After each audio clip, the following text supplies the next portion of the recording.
آج نکاح کیا جاتا ہے اور نکاح کے بعد میں ایک الفاظ اور کہے جاتے ہیں، یہ بڑا مشہور ہو چکا ہے، ہم دو اور ہمارے دو۔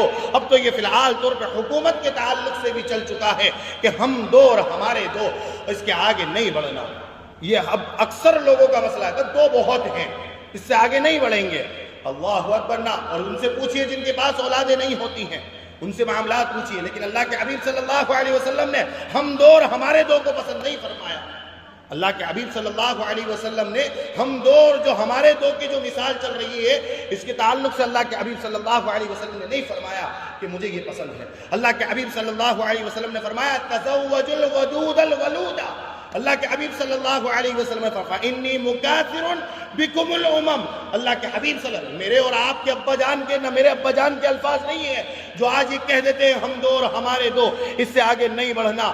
یہ اللہ کے حبیب صلی اللہ علیہ وسلم کے، کائنات کے سردار کے، جناب رسول اللہ صلی اللہ علیہ وسلم کے الفاظ مبارک آپ حضرات کے سامنے دہرا رہا ہوں۔ فرمایا تزوج الودود الولود۔ اللہ کے حبیب صلی اللہ علیہ وسلم نے فرمایا کہ نوٹ کر لو کہ محبت کرنے والی اور زیادہ بچے جننے والی عورتوں سے نکاح کرو، محبت کرنے والی اور زیادہ بچے جننے والی عورتوں سے نکاح کرو۔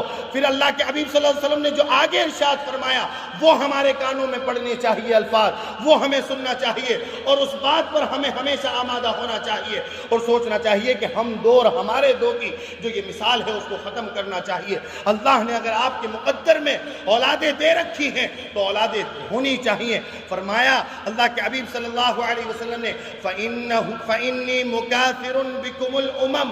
اللہ کے حبیب صلی اللہ علیہ وسلم نے فرمایا کیونکہ میں تمہارے ذریعے کل قیامت کے اندر دیگر امتوں کے اوپر کثرت کرنے والا رہوں گا، سب سے زیادہ میں کہوں گا کہ میری امت کے اندر زیادہ لوگ ہوں گے، اس وجہ سے کہ میری امت کے اندر جنہوں نے نکاح کیے تھے وہ اس بنیاد پر کیے تھے، اور ان کے اندر یہ بات بھی تھی کہ انہوں نے جس وقت میں عورتوں سے نکاح کیے تھے تو ان کے دل میں یہ بات تھی کہ میں نے یہ ارشاد فرمایا تھا کہ فَإِنِّي مُكَاثِرٌ بِكُمُ الْأُمَمْ۔ اللہ کے حبیب صلی اللہ علیہ وسلم کے الفاظ ان کے درمیان میں موجود تھے کہ کل قیامت کے اندر تمام جتنی بھی امتیں آئیں گی ان امتوں کے اوپر میں فخر کرنے والا رہوں گا کہ میری امت کے لوگ زیادہ ہیں۔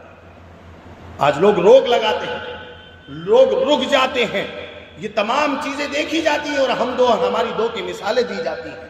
یہ اللہ کے حبیب صلی اللہ علیہ وسلم نے منع فرمایا ہے اس کے تعلق۔ فَإِنِّي مُكَاثِرٌ بِكُمُ الْأُمَمْ، کہ کل قیامت میں اس امت کی کثرت پر میں فخر کروں گا۔ یہ کثرت کب ہوگی؟ جب روک دو گے تو کثرت کہاں سے آئے، اور اگر رک جاتے ہو تو اس الفاظ کے خلاف بھی جاتے ہو، یہ بھی اپنے کانوں میں یاد رکھیے۔ اس الفاظوں کے خلاف ہم چل رہے ہیں۔ یہ نکاح اہم ترین عبادتوں میں سے، اس لیے اس کو خاص طور پر پسند فرمایا۔ ایک وجہ یہ بھی ہے اس کی پسند فرمایا، یہ خواہشات کو پورا کرنے کا ذریعہ نہیں ہے، یہ نفسانی خواہشات کو پورا کرنے کا ذریعہ نہیں ہے نکاح۔ نکاح کی ایک مقصد اور ایک وجہ یہ بھی بیان کرنا